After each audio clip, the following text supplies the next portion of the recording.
DJ Kailash भैया जागू भाई ने डीजे कैलाश भैया जागो भानी चौक दुर्गा स्थान। हमारा मोबाइल नंबर है 6281847920।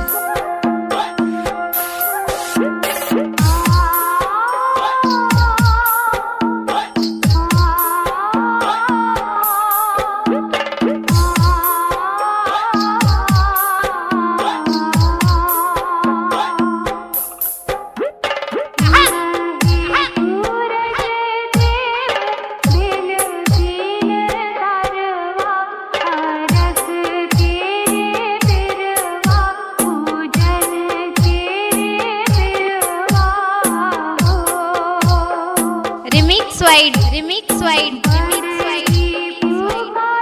डीजे कैलाश बाबू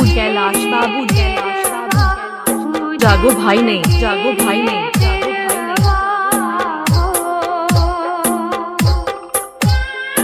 हमारा मोबाइल नंबर है 6281847920।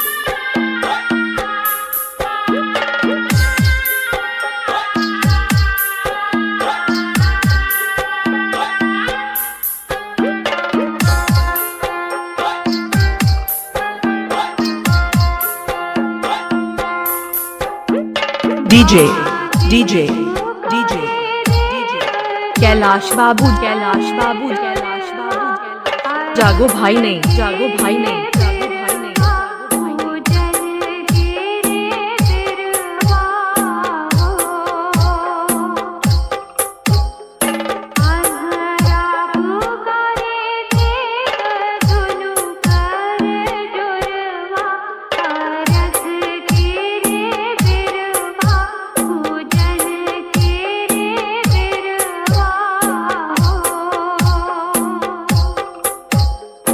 कैलाश बाबू जागो भाई ने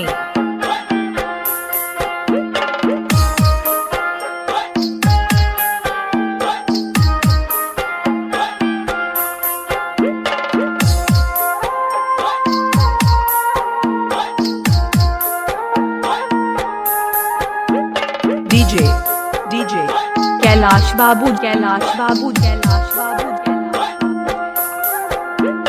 जागो भाई ने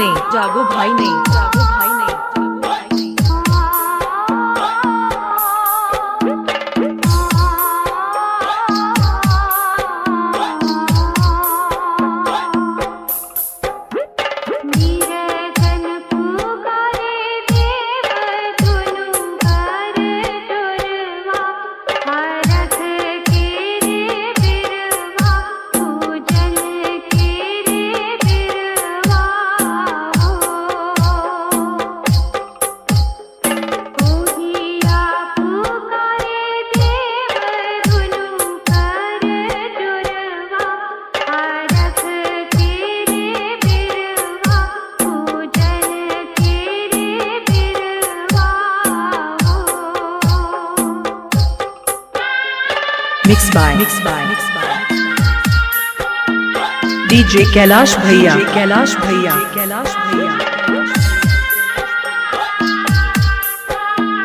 जागो भाई ने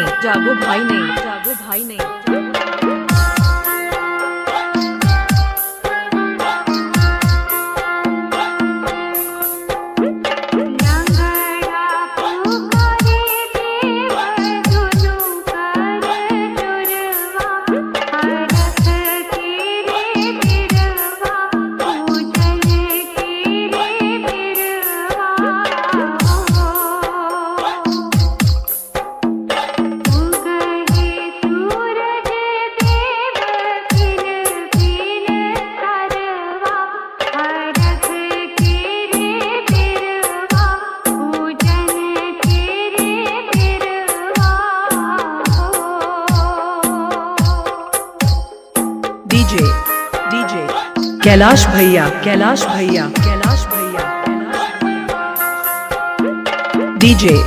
डीजे कैलाश भैया